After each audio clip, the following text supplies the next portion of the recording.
Elite Status Platinum Concierge is the newest Choice of Games interactive fiction piece. Now, this work, I have a hard time calling it a game because you really don't get to affect the story at all. You play as a worker at Platinum Concierge Service, a company made to cater to the ultra wealthy in all of their requests. Now, on its face, this seems like an interesting concept at least and story, but unfortunately, this game does not live up to it. I really like one of the authors behind this game, Hannah Powell Smith, who wrote all of the Creme de la Creme games and spin offs and Blood Money. But I do think this is their worst work. I will point out that there was another author on it, Emily Short, who was the main author of this. So, I mean, again, it's not anybody's fault. I'm sure everybody tried the best they can. But I was expecting more from this story. This game operates less on skill checks and more on personality checks, which I really don't like because it ends up giving you less choices than if it were just a skill check. Because now the game just rewards you for acting the same personality wise throughout the whole game, instead of you just making decisions based on the situation at the time. If you want a good outcome, you're going to have to make choices consistent with your previous choices, which I hate. I prefer skill checks so much more over personality checks. I mean, personality checks can be good, but when a game basically only does personality checks, it can hurt you for just trying to role play or making different decisions. Like, instead of starting out as someone who's only out for themselves and promotion and having your character grow into a selfless person, the game will punish you by saying, that choice doesn't work. You haven't acted like that all game. So it just kind of takes away more choices instead of adding on to them or adding a twist onto it. Onto the plot, I didn't find the game very compelling, and I don't really want to replay it at all after finishing. And I had to reread it like 2, 3 times for this, so that was a lot of fun. I feel like at the end of the story, it was just starting to pick up. I feel like it kind of ended pretty abruptly. Like, all you do is help with like 3 or 4 clients in total, and then the story ends and the epilogue starts rolling. I mean, you get a promotion at work, and then you get your first main client, a non binary person who I found just absolutely insufferable. Those two facts are not related, by the way. You know, no transphobia allowed, or whatever it would be. I thought Zer, I'm sorry, I'm not really sure how to pronounce that. I also found that annoying to read just because it kind of took my brain off of autopilot. I just found Zer was just so whiny. He didn't know what he wanted. I just found him super annoying. And then when the company that he sold, which by the way is able to scan the whole internet and find out any info on you, which he developed as a way for people to become more private, the new company who bought it used it in a data collecting way.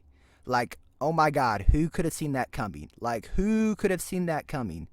I mean, you can tell the millionaire that, but still, what did he think was going to happen? Or why didn't he vet the company he was selling to more? I just found it annoying how he was like crying about it. And it's like, what did you think was going to happen? Have some common sense. And then I also found it annoying at how just self-righteous they were about how they're rich and other people are poor and boo-hoo, it's so hard having money and I'm a marginalized person, am I doing enough? I just didn't care. I didn't care. I'm sorry. I think he was supposed to be a likable person in game, but in real life I couldn't spend more than like 5 minutes talking to this dude. I think the romance options in this game, they suck ass. They're just terrible and bland, and I couldn't even figure out how to start one of them. But again, maybe that says more about my intelligence than bad game design.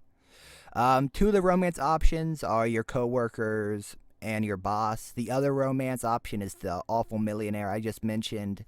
And the last romance option is a millionaire client's daughter, and that was the romance option I couldn't get to fire. Oh, and there's also a journalist. None of these romance options really add anything to the story. I think the journalist was my favorite, but that was just because I found her personality the most, I don't know, not annoying. She seemed like a regular person. But I found most of the characters uninteresting and not engaging at all, which isn't a good sign. I didn't really want to romance any of the options. Most of them are just not good characters or good people. Another aspect of this game I dislike is all the social commentary. Now, don't get me wrong, don't want to get all political, don't really want to share my views, but this game will beat you over the head explaining how bad it is that wealth and social inequality exists and that rich people are almost inherently bad. Now, you can agree or disagree with those statements. Like, obviously, most people don't want other people to starve or be poor, but I think this game is way too preachy about it. You weren't even allowed to have alternate opinions on the matter when it's brought up in game, even for like roleplay purposes. You can't say, I don't think there's anything wrong with having a lot of money, or just saying, I don't think people who are rich are inherently bad. You can be neutral towards the author's perspective or supportive. And I'm just not a fan of that.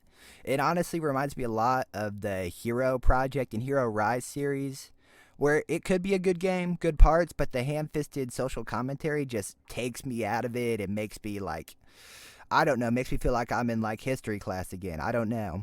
I don't want to be force-fed a message, especially if I'm not even able to agree or disagree with it, even for roleplay purposes.